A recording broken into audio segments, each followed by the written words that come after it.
வணக்கம். இன்னைக்கு நாம சிறுநீரகத்தை பாதுகாக்கக்கூடிய மிக முக்கியமான மூலிகைகள்ல ஒன்றான சிறுபீளையை வச்சு ரசம் எப்படி பண்றது அப்படின்றது தான் பார்க்க போறோம். சிறுபீளை அப்படின்றது வந்து எல்லாருக்குமே தெரிஞ்ச ஒரு மூலிகை தான். அதாவது பொங்கலுக்கு பொதுவா வந்து காப்பு கட்டுறதுக்கு எல்லா வீட்லயுமே பயன்படுத்தக்கூடிய ஒரு மூலிகை தான். அதுதான் வந்து இந்த சிறுபீளைன்றது. அதாவது இதோடைய வேறு பெயர்கள் கிராமப்புறங்கள்ல பார்த்தோம்னா பூலா பூன்னு சொல்லுவாங்க, இல்லைன்னா பொங்கல் பூன்னு சொல்லுவாங்க, கண்ணு பிள்ளைன்னு சொல்லுவாங்க. இந்த மாதிரி நிறைய பெயர்கள் இருக்கு. பொதுவா வந்து ஆவாரம் போட இந்த சிறுபீளையும் சேர்த்துதான் வந்து வீட்டு வாசல்கள் இல்ல வயல்வெளிகள்லயும் வந்து பொங்கலுக்கு காப்பு கட்டுற பழக்கம் இருக்கு. அதனால எல்லாருக்குமே தெரிஞ்ச ஒரு மூலிகை தான். மருத்துவ குணங்கள் ரொம்ப அதிகமா இருக்கக்கூடிய ஒரு மூலிகை. இதுக்கு வந்து சித்த மருத்துவத்துல வந்து கல் கரைச்சி அப்படின்ற ஒரு பெயரும் இருக்கு. காரணம் என்ன அப்படின்னா சிறுநீரகத்துல ஏற்படக்கூடிய கல்லை கரைச்சு வெளியேற்றக்கூடிய ஆற்றல் இந்த மூலிகைக்கு இருக்கு அப்படின்றதுக்காக. எவ்வளவு பெரிய கல்லா இருந்தாலும் அதை கரைக்கக்கூடிய தன்மை இந்த சிறுபீளைன்னு சொல்லக்கூடிய இந்த பொங்கல் பூவுக்கு இருக்கு. சரி, இப்ப இந்த பொங்கல் பூவை வச்சு எப்படி வந்து ரசம் பண்ணலாம் அப்படின்றத பார்க்கலாம். அது மட்டும் இல்ல, இந்த வீடியோவோட கடைசியில இந்த ரசத்தை யார் யாரெல்லாம் சாப்பிடலாம், எவ்வளவு நாளுக்கு ஒரு தடவை சாப்பிடுறது, அதே மாதிரி எவ்வளவு அளவு சாப்பிடுறது அப்படின்றதையும் குறிப்பிட்டிருக்கேன். கண்டிப்பா அதையும் பார்த்து தெரிஞ்சுக்கோங்க. இப்போ இந்த ரசம் எப்படி பண்ணலாம் அப்படின்றத பார்க்கலாம். இதுதான் வந்து இந்த சிறுபீளை செடி. இது வந்து பொதுவா வந்து கார்த்திகை மாதத்துல இருந்து பொங்கல் காலத்துல எல்லா இடங்கள்லயுமே கிடைக்கக்கூடிய ஒரு மூலிகை செடி. இந்த சிறுபீளை செடியோடைய பூக்களை மட்டும் நான் வந்து எடுத்துக்கிறேன். 1-2 இலைகளும் இதோட இருக்கு. இதை வந்து ரொம்ப சுலபமாவே நம்ம செடியில இருந்து உருவி எடுக்க முடியும். பெரும்பாலும் பூக்கள் அதிகமா இருக்கக்கூடியதுதான் இது.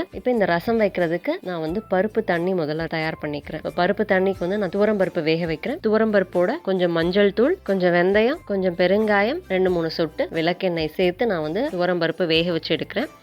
இந்த துவரம்பருப்பு இப்போ பார்த்தோன்னா நல்லா வெந்துருச்சு. இது கொஞ்சம் நல்லா மசிச்சு விட்டுட்டு இதோட ஒரு 6 தக்காளி சேர்த்துக்கிறேன். இது எல்லாமே தோட்டத்தில் விளைஞ்ச நாட்டு தக்காளி. இதையும் நான் வந்து இதோட சேர்த்துக்கிறேன். இத்தனை தக்காளி இதுக்கு தேவையா அப்படின்னு பார்த்தீங்கன்னா, நான் வந்து இந்த ரசத்துக்கு புளி சேர்க்க போறது இல்லை. எப்பயுமே மூலிகைகளையும் கீரைகளையும் பயன்படுத்தும் போது அதோட புளி சேர்க்காம பண்றது தான் நல்லது. அதனால இவ்வளவு தக்காளி எடுத்துக்கிறேன். அந்த புளிப்பு சுவைக்காக. புளிப்பு சுவை மட்டும் இல்லை, ரசத்துக்கு ஒரு நல்ல மணத்தையும் சுவையையும் கொடுக்கறதுக்காக நான் இவ்வளவு தக்காளி சேர்த்துக்கிறேன். இதோட தேவையான அளவு தண்ணி சேர்த்து இதை நல்லா கொதிக்க விடுறேன். இது கொதிச்ச உடனே இதுல ஒரு 2 கரண்டி அளவு தண்ணி மட்டும் நான் எடுத்துக்கிறேன். அடுத்ததான் மிளகு ஜீரகத்தை நல்லா நுணுக்கி எடுத்துக்கலாம். அதோட ஒரு 4-5 பல் பூண்டு சேர்த்துக்கிறேன். இது நல்லா நசுக்கி எடுத்து வச்சுக்கிறேன் நான். அடுத்ததான் நம்ம உருவி எடுத்து வச்சிருக்கிற இந்த சிறுபீளை பூக்களை நல்லா கழுவி சுத்தம் பண்ணி எடுத்து வச்சுக்கலாம். நான் வந்து ஒரு 10 கிராம் அளவு பூக்கள் எடுத்துட்டு இருக்கேன். இந்த சிறுபீளை பூக்களோட நம்ம நசுக்கி எடுத்து வச்சிருக்கிற மிளகு ஜீரகம் பூண்டு இதோட சேர்த்துக்கலாம்.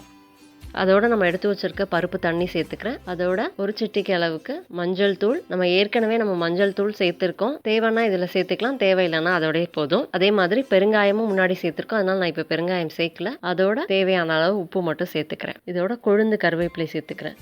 கருவேப்பிலை கொழுந்து இல்லைனாலும் சாதாரணமாக இருக்கக்கூடிய கருவேப்பிலையும் சேர்த்துக்கலாம். இதோட ரசத்துக்கு தேவையான அளவுக்கு தண்ணி சேர்த்துக்கலாம். இந்த ரசம் வந்து ஒரு 2 பேர் சாப்பிடக்கூடிய அளவாக இருக்கும். அதனால அது தேவையான அளவு மட்டும் தண்ணி எடுத்துக்கிறேன். இப்போ ஒரு இரும்பு வானலியில் செக்கில் ஆட்டின நல்லெண்ணெய் சேர்த்துக்கிறேன். அதோட ஜீரகம் தாளிச்சுக்கிறேன். ஜீரகம் நல்லா பொரிஞ்ச உடனே கரைச்சி வச்சிருக்க இந்த சிறுபீளை ரசத்தை அதோட சேர்த்துக்கலாம். நான் வந்து இதில் வந்து சிறுபீளையை அப்படியே பூக்களை வந்து பயன்படுத்துகிறேன். இதுக்காக அப்படியே பூக்கள் பயன்படுத்துகிறேன் அப்படின்னு பார்த்தோம்னா, இது வந்து எல்லாருமே பொதுவாக சாப்பிட்றதுக்காக செய்யக்கூடிய ரசம். சிறுபீளை அதிகமான மருத்துவ குணங்கள் இருக்கக்கூடிய பூக்கள். அதனால இந்த பூக்களை அப்படியே நான் சேர்க்கிறேன். சிறுநீரகம் சார்ந்த நோய்கள், இல்ல சிறுநீரக கல்லடைப்பு, இல்லைன்னா சிறுநீர் கழிக்கும் போது வரக்கூடிய எரிச்சல், இந்த மாதிரி ஏதாவது பாதிப்புகள் இருக்கிறவங்களுக்கு செய்றீங்க அப்படின்னும் போது இதை அரைச்சும் நம்ம வந்து செய்யலாம்.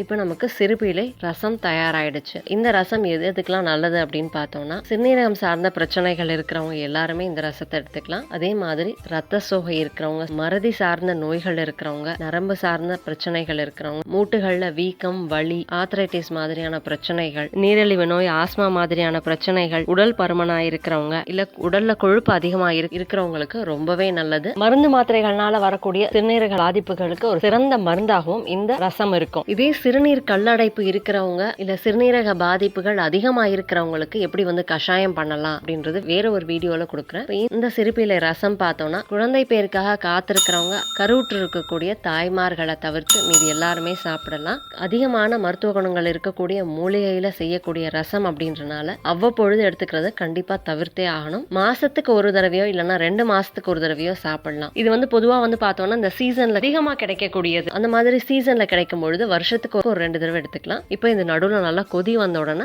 நம்ம அடுப்பை அணைச்சிட்டு தேவையான அளவு கடைசியாக கொத்தமல்லி சேர்த்துக்கலாம். இந்த ரசம் சாப்பிட்றதுனால என்னென்ன நன்மைகள் அப்படின்னு பார்த்தோம்னா, சிறுநீரகத்தில் தேங்கி இருக்கக்கூடிய கழிவுகள் போகும். அதாவது சிறந்த ஒரு கழிவு நீக்கி அப்படின்னு சொல்லலாம். ரத்தத்தையும் சிறுநீரகத்தையும் சுத்தப்படுத்தும். இதனால சிறுநீர் தொற்றுகள், சிறுநீர் சார்ந்த பாதிப்புகள் ஏற்படாது. பள்ளிக்கு செல்லக்கூடிய குழந்தைகள் நிறைய பேர் பார்த்தோம்னா சிறுநீர் வரும்பொழுது சிறுநீர் கழிக்க மாட்டாங்க. அதே மாதிரி வேலைக்கு போகக்கூடிய ஆண்களா இருந்தாலும் சரி, பெண்களா இருந்தாலும் சரி, சிறுநீர் வரும்பொழுது சிறுநீர் கழிக்க மாட்டாங்க. கொஞ்ச நேரம் கழிச்சு போவாங்க. இந்த மாதிரி ஆகும் பொழுது சிறுநீரக பாதிப்புகள் ஏற்படுறதுக்கான வாய்ப்புகள் ரொம்ப அதிகம். அது மட்டும் இல்ல, சிறுநீர் கடுப்பு, அந்த இடத்துல எரிச்சல், ஒரு வலி, இதெல்லாம் ஏற்படும். இதெல்லாத்தையும் போக்கக்கூடிய தன்மையும் நம்மளுடைய இந்த ரசத்துக்கு இருக்கு. நகரத்துல இருக்கிறவங்க பெரும்பாலும் பார்த்தோம்னா கேன் வாட்டர் தான் பயன்படுத்துற பழக்கம் இருக்கு. இந்த மாதிரி கேன் வாட்டர் பயன்படுத்துறதுனால நிறைய பிரச்சனைகள் உடல் ரீதியா வருது. சிறுநீரகம் சார்ந்த பிரச்சனைகளும் ஏற்படுது. இந்த மாதிரி கேன் வாட்டர்ல தண்ணி குடிக்கிறவங்க இந்த சிறுபீளை ரசத்தை மாசத்துக்கு ஒரு தடவை சாப்பிடும் பொழுது சிறுநீரகம் பலப்படும். சிறுநீரகம் சார்ந்த பிரச்சனைகள் ஏற்படுறதுக்கான வாய்ப்புகள் ரொம்பவே குறையும். இந்த ரசத்தை சாதத்தோடையும் சாப்பிடலாம், அப்படி இல்லைன்னா சும்மாவும் சாப்பிடலாம். நல்ல சுவையா இருக்கும். இதை சாப்பிடும் பொழுது நம்ம எப்பவும் ரசம் எப்படி இருத்துட்டு சாப்பிடுவோமோ அதே மாதிரி இந்த பூக்கள் எல்லாம் இருத்துட்டு வெறும் சாறை மட்டும் சாப்பிடலாம். யார் யாரெல்லாம் இந்த ரசம் சாப்பிடலாம், எப்படி சாப்பிடுறது, எவ்வளவு நாளுக்கு ஒரு தடவை சாப்பிடுறது அப்படின்னு பல விஷயங்களை பத்தி பார்த்தோம். அது மட்டும் இல்லாம ஆரோக்கியத்தை மேம்படுத்தக்கூடிய ஒரு சிறந்த மூலிகை ரசம் இது. கண்டிப்பா ட்ரை பண்ணி பாருங்க. இந்த வீடியோ பயனுள்ளதா இருந்ததுன்னா லைக் பண்ணுங்க, மற்றவங்களுக்கு ஷேர் பண்ணுங்க. நம்ம சேனலுக்கு இன்னும் சப்ஸ்கிரைப் பண்ணிக்கோங்க. பக்கத்தில் இருக்கக்கூடிய அந்த நோட்டிஃபிகேஷன் பெல் பட்டனையும் கிளிக் பண்ணிக்கோங்க. என் ஆரோக்கியம், என் குடும்பத்தின் ஆரோக்கியம், என் சமூகத்தின் ஆரோக்கியத்திற்கான பயணம் இது. கைகோர்ப்போம், ஆரோக்கியத்திற்கு விதையாவோம். நன்றி.